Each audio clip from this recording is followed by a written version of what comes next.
दोस्तों नमस्कार। Public news Israna में आपका स्वागत है। कहते हैं दान देने से कभी धन नहीं घटता और चलते दरिया से पानी पीने से नीर नहीं घटता। दान की बड़ी ही महिमा है। महादेव गौशाला अहर के संरक्षक समाज सेवी पूर्व सरपंच बलवान शर्मा ने गांव अहर की गौशाला में श्रीमद् भागवत कथा और गौ कथा के समापन के अवसर पर कथा वाचिका कुमारी अंजलि किशोरी को तिलक लगाकर और नोटों की माला के साथ साथ सम्मान सूचक पगड़ी पहनाकर उनका सम्मान किया।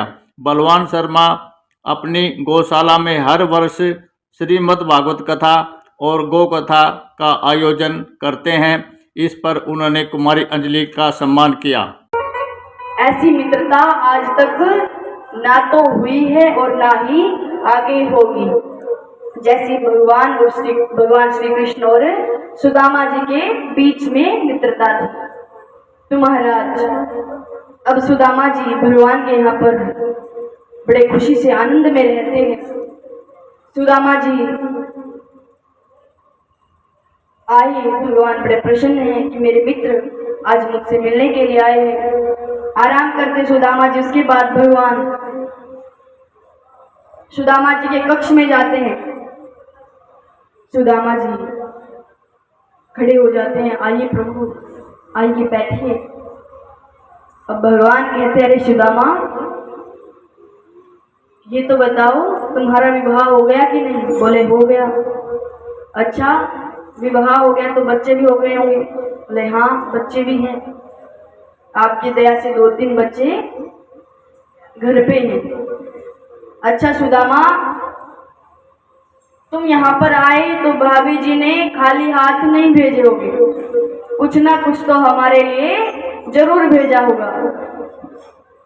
अब सुदामा जी भगवान के ऐश्वर्य को देख करके, इतना बड़ा महल है, द्वारिका के राजा हैं, तो उस अपने चावल की पोटली को छिपा रहे हैं कि मैं इस चावल की पोटली को अपने मित्र से कैसे दूं, जो 56 भोग लगाते हैं, 56 प्रकार के भोजन को खाते हैं, वो मेरे इन मुट्ठी भर चावल को क्या खाएंगे। ऐसा विचार करके सुदामा जी उस पोटली को छिपा रहे हैं। लेकिन भगवान तो दयालु हैं, कृपालु हैं, लीलाधारी हैं। अब भगवान सुदामा जी के साथ में ठिठोली करने लग जाते हैं। अच्छा सुदामा बताओ तो सही, क्या दिया भाभी जी ने? अरे कन्हैया, मैं कुछ नहीं लेकर के आया, मुझे माफ कर दो। नहीं नहीं, ऐसा नहीं हो सकता, मेरी भाभी खाली हाथ नहीं भेजने वाली, कुछ ना कुछ तो दिया हुआ। तुम्हारी अब तक छुपाने की आदत नहीं गई सुदामा, क्या छिपा रहे हो बताओ तो सही। अरे कन्हैया कुछ भी तो नहीं छिपा रहा। अच्छा नहीं छिपा रहे तो अपनी बाजू को उठाओ। जैसे सुदामा जी की बाह को कन्हैया जी ऊपर उठाते हैं तो वो चावल की पोटली निकल जाती है। अब भगवान उन चावल को लेकर के कहते हैं, अरे सुदामा तुम तो कह रहे थे कि कुछ नहीं लेकर के आए, मेरी भाभी ने मेरे लिए दिया तो है, कितना अच्छा भोजन दिया है। अब भगवान उस चावल की पोटली से चावल को ग्रहण करने लग जाते हैं। पहली मुट्ठी खाते हैं तो भगवान सुदामा जी के नाम पूरी पृथ्वी को कर देते हैं। दूसरी मुट्ठी खाते हैं तो जितना भी भगवान के पास में ऐश्वर्य है, जितना भी धन दौलत है, सब कुछ सुदामा जी के नाम कर देते हैं। जैसे तीसरी मुट्ठी को खाने लगते हैं तो माता रुक्मणी जी रोक लेती है, अरे प्रभु सब कुछ ही इनको दे देंगे। आप अपने एक भक्त के लिए सोच रहे हैं, आप अभी अपने एक बच्चे के लिए सोच रहे हैं, लेकिन प्रभु मैं माँ हूँ, मैं माता हूँ, मुझे अपने अनेकों बच्चे दिख रहे हैं, तो आप ऐसा मत करिए। अब मन में माता रुक्मणी जी और कन्हैया जी वार्तालाप कर रहे हैं। माता रुक्मणी जी उन चावल को ले लेती हैं और सुदामा जी के सामने कहती हैं, अरे प्रभु सारे चावल आप खुद ही खाएंगे क्या? हमें भी तो दीजिए थोड़ा सा। तो माता रुक्मणी जी उन चावल को ले लेती है और बड़े प्रेम से खाने लगती है। अब भगवान तो दयालु है, कृपालु है। सुदामा जी भगवान के पास में क्या लीला करते हैं भगवान? सुदामा जी के गांव में जो सुदामा जी की कुटिया है, जो झोपड़ी है, उस झोपड़ी के स्थान पर कन्हैया जी बड़ा सा महल बनवा देते हैं। ऐसे है भगवान। प्रेम और भाव से बोले राधे राधे राधे राधे। सब बच्चे बड़े प्रसन्न हैं। कई दिनों तक सुदामा जी भगवान के यहाँ पर रहते हैं। उसके बाद सुदामा जी माता सुशीला जी को देखते हैं। अब इतने सुंदर श्रृंगार हैं, पहले कभी नहीं देखा। विचार करते कि कोई राजकुमारी, कोई रानी है।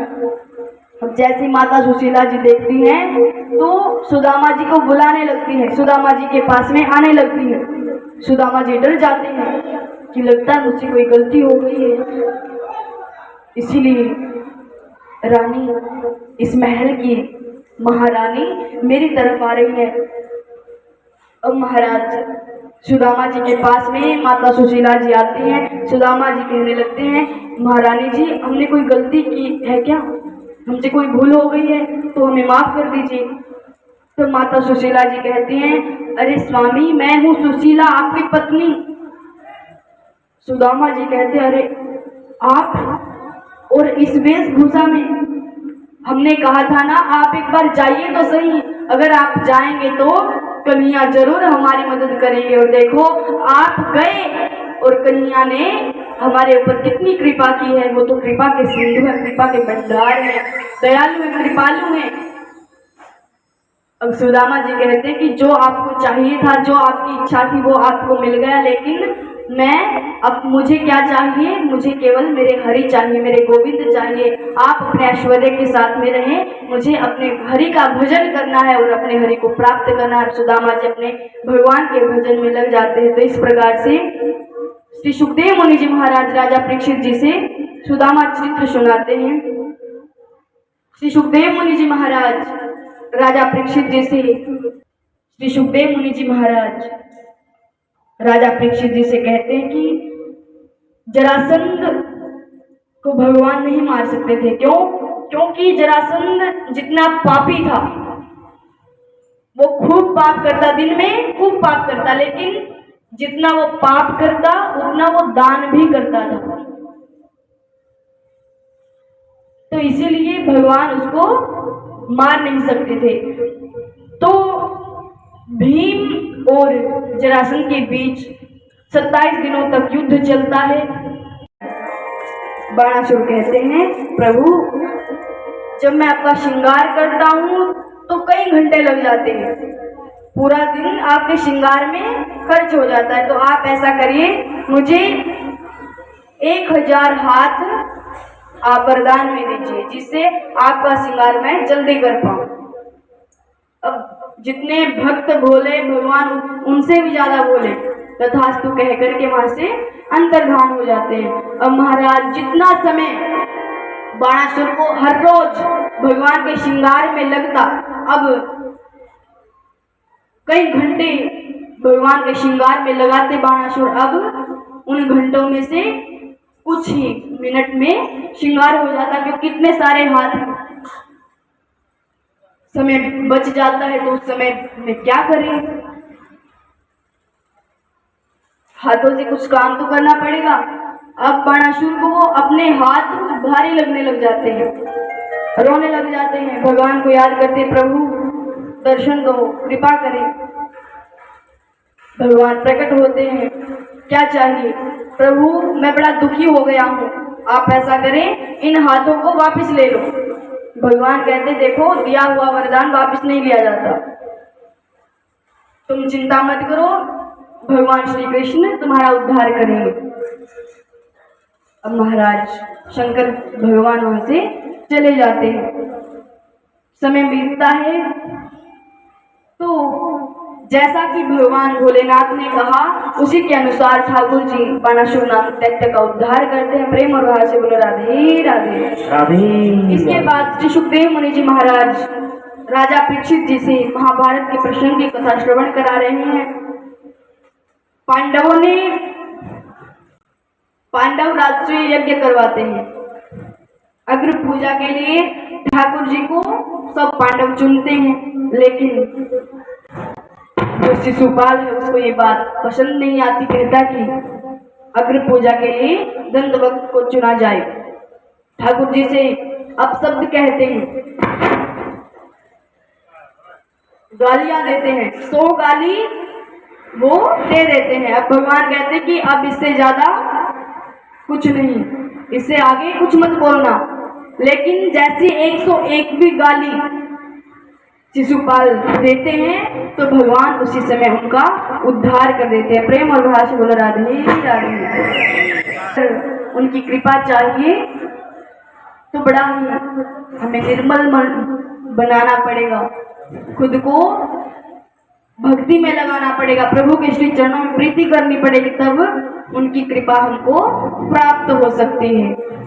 सामने वाले के अंदर बहुत ही अधिक प्रेम है, वो चाहता है कि आप उनके यहाँ पर भोजन करें, वहां पर हमें भोजन करना चाहिए। और दूसरा क्या, आपको बहुत अधिक भूख लगी है तो आपको भोजन कर लेना चाहिए। तो ना तो मुझे इतनी भूख लगी है कि मैं तुम्हारे यहाँ पर भोजन करूं, और ना मुझे तुम्हारे अंदर इतना प्रेम भाव दिख रहा है कि मैं तुम्हारे यहाँ पर भोजन करूं। भगवान वहां से चले जाते हैं। इधर विदुर जी दासी पुत्र हैं। विदुरानी जी कहते हैं, मैंने सुना है कृष्ण आया है, एक बार आप जाओ, उनको अपने घर पर लेकर के आओ, मैं चाहती हूँ कि कृष्ण हमारे घर पर आए। विदुर जी कहते कि कृष्ण कन्हैया राजा है और राजा से ही मिलने के लिए आए हैं, हम दासी पुत्र हैं तो हमारे पास में कृष्ण नहीं आएंगे। लेकिन विदुरानी जी के मन में ये भाव है कि कन्हैया हमारे घर पर आएंगे, जरूर आएंगे। विदुरानी जी कहते आप जाइए तो सही, बुलाइए तो सही, कृष्ण जरूर आएंगे। विदुर जी मान जाते हैं। अब महाराज जैसे ही विदुर जी अपने घर से बाहर निकलते तो देखते हैं सामने से भगवान उनके घर की ओर आ रहे हैं। जहाँ पर भाव दिखता है वहीं पर भगवान पधार जाते हैं। प्रेम और भाव से बोलो राधे राधे राधे राधे। भगवान विदुर जी के घर पर आते हैं। अब विदुर जी और विदुरानी जी के अंदर इतना भाव है, इतनी भक्ति है, उसको देख करके भगवान विदुर जी के यहाँ पर भोग लगाते हैं। भोग में क्या खा रहे हैं, केले, और इतना भाव देख रहे हैं भगवान की केले के साथ साथ केले के छिलकों को भी भगवान खाने लगते हैं। प्रेम और भाव बोल राधे राधे। तो भगवान भाव देखते हैं, ये नहीं देखते कि आपके पास में कितना पैसा है, कितने धन है, आपने कितना भोजन, कितना भोग भगवान के लिए तैयार किया है, ये भगवान नहीं देखते। भगवान क्या देखते हैं, भाव। अगर आप भाव से भगवान के सामने 2 पतासे का भोग भी लगा देंगे तो भगवान उसको भी स्वीकार कर लेंगे। और बिना भाव के आप 56 भोग भी बनवा दें तो भी भगवान स्वीकार करने वाले नहीं है। इसीलिए भाव का होना बहुत जरूरी है। प्रेम और भाव से बोलो राधे राधे राधे। भगवान तो सिद्ध महात्मा है, योगी है। कहते हैं कि देखो बच्चों, तुम वहां जाकर के खेलो, दूर जाकर के खेलो, अभी हम किसी महत्वपूर्ण बात पर चर्चा कर रहे हैं। लेकिन बालक नहीं मानते, कहते हैं कि आप बताओ तो सही। अब महाराज ऋषि महात्माओं को क्रोध आ जाता है। क्रोध में आकर के कहते हैं कि तुम पूछ रहे हो ना कि इसके गर्भ से पुत्र होगा कि पुत्री, तो सुनो, इसके गर्भ से एक लोहे का मुसल निकलेगा और उससे तुम्हारा पूरा वंश खत्म हो जाएगा। प्रेम और भाव से राधे राधे। सब बालक बड़े डर जाते हैं। वहां से जाते हैं, पेड़ के पीछे जाकर के सब कपड़े हटाने लगते हैं तो देखते हैं सच में एक लोहे का मुसल वहां से निकलता है। अब महाराज उग्रसेन जी महाराज के पास में जाते हैं, सब बात बताते हैं। उग्रसेन जी महाराज कहते हैं कि देखो, कृष्ण से कुछ मत आप बताना। नदी किनारे जाते हैं, पत्थर पर उस मुसल को घिसने लग जाते हैं। अब महाराज घिसते घिसते वो जो लोहे का मुसल था वो उसका छोटा सा टुकड़ा बच जाता है, उस टुकड़े को पानी में फेंक दिया जाता है और जो लोहे के मुसल को घिसा उससे घास उत्पन्न हुई। उस घास से सब यदुवंशियों का विनाश हो गया। प्रेम और भाषा बोलो राधे राधे। आपस में एक दूसरे को मारा और सबके सब खत्म हो गए। अब महाराज जो लोहे के मुसल से जो छोटा सा टुकड़ा बचा था जिसको पानी में फेंका गया उसको मछली ने निगल लिया। उस मछली को एक शिकारी पकड़ता है, मछली के पेट से वो लोहे का टुकड़ा निकलता है। अब इधर भगवान हर किसी से मिल रहे हैं क्योंकि भगवान का वैकुंठ धाम जाने का समय हो गया है। उससे पहले श्री सुखदेव मुनि जी महाराज दत्तात्रेय जी महाराज की कथा श्रवण करा रहे हैं। कहते हैं कि जो दत्तात्रेय भगवान है उन्होंने अपने जीवन में 24 गुरु बनाए। कौन कौन से गुरु बनाए? श्री सुखदेव मुनि जी महाराज राजा परीक्षित जी से श्रवण करा रहे हैं कि दत्तात्रेय भगवान ने पृथ्वी को अपना गुरु बनाया। सूर्य, जल, वायु, अग्नि, आकाश, चंद्रमा, समुद्र, अजगर, कपोत, पतंगा, मछली, हिरण, हाथी, मधुमक्खी, शहद निकालने वाला, कुरर पक्षी, कुमारी, कन्या, सर्प, बालक, पिंगला, वैश्य, बाण बनाने वाला, मकड़ी और भृंगी कीट, इन 24 को दत्तात्रेय भगवान ने अपना गुरु बनाया। अब महाराज भगवान हर किसी से मिल रहे हैं। उद्धव जी महाराज कहने लगे कि प्रभु अब तक आप धर्म की रक्षा कर रहे थे, आपके जाने के बाद धर्म की रक्षा कौन करेगा? तब भगवान कहते हैं कि मेरे जाने के बाद जो श्रीमद् भागवत है ये धर्म की रक्षा करेगी। प्रेम और भाषा बोलो राधे राधे। बोलिए श्रीमद् भागवत महापुराण की जय। अब भगवान हर किसी से मिलकर के वहां से चले जाते हैं। एक पेड़ के नीचे विश्राम कर रहे हैं। पेड़ ने अपनी सारी शाखाओं से प्रभु को ढक रखा है। भगवान के पैरों में पद्म लगा है, वो चमक रहा है। शिकारी उस मछली के पेट से जो लोहे का टुकड़ा निकला, शिकारी उसको अपने धनुष पर रखता है और देखता है भगवान के पैर में जो पद्म है वो इतना चमक रहा है जैसे हिरण की आंख चमकती है। तो दूर से देख रहा है कि कोई हिरण है, उसको लगता है कोई हिरण है।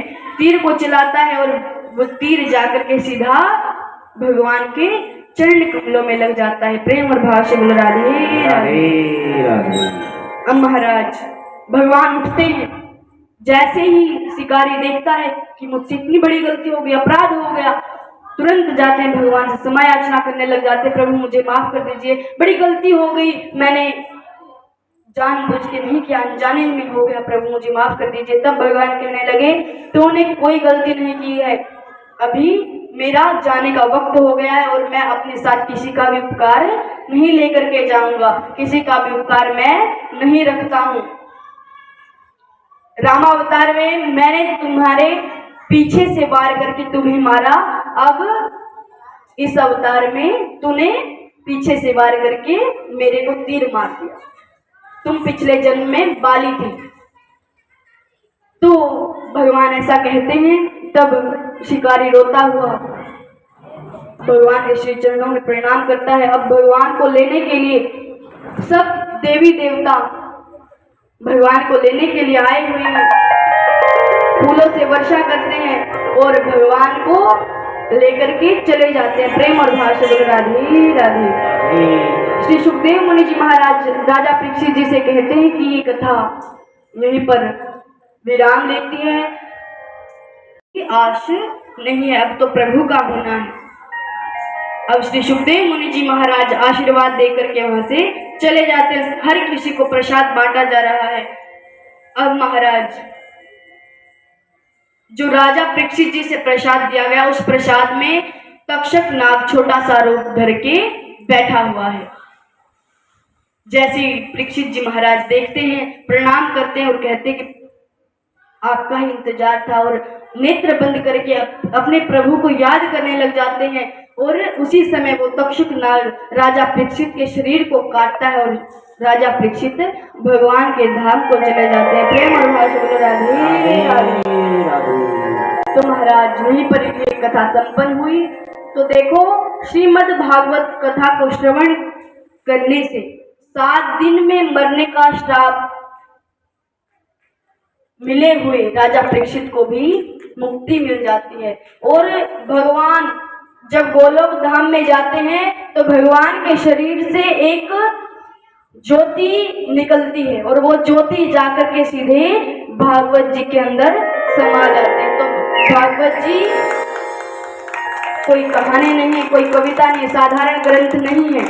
ये साक्षात गोविंद है, साक्षात भगवान है। जो भी भगवान के कहे अनुसार चलता है उसका जीवन कल्याणकारी हो जाता है, करने वाला हो जाता है और उसको प्रभु के धाम की प्राप्ति हो जाती है। प्रेम और भाव से बोलो राधे राधे।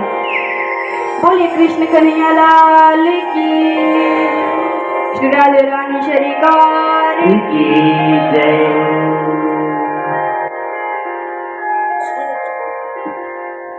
तो महाराज हमें भी प्रभु से यही प्रार्थना करनी चाहिए कि जिस प्रकार से राजा परीक्षित जी महाराज को 7 दिनों में भगवान के धाम की प्राप्ति होगी, उसी प्रकार से हमें भी प्रभु की प्राप्ति हो जाए। और जब तक इस संसार में तब तक हम प्रभु का ध्यान करें, प्रभु की आराधना करें, उनका चिंतन करें और ऐसे ही हम अपने जीवन को आगे बढ़ाएं। प्रेम और भाव से बोलो राधे राधे। मृत्यु सत्य है। भगवान का सुमरन करने वाला व्यक्ति और पुण्य कार्य करने वाला ही सर्वलोक को जाता है। समय समय पर लोग भगवत कथा और सुमरन करते हैं। कहते हैं कि जिसका जो भी जितने सांस है वो उतने ही सांस लेता है, एक भी सांस ज़्यादा नहीं ले सकता। और जिसका जो भी अन्न का निवाला है वो उतना ही लेता है।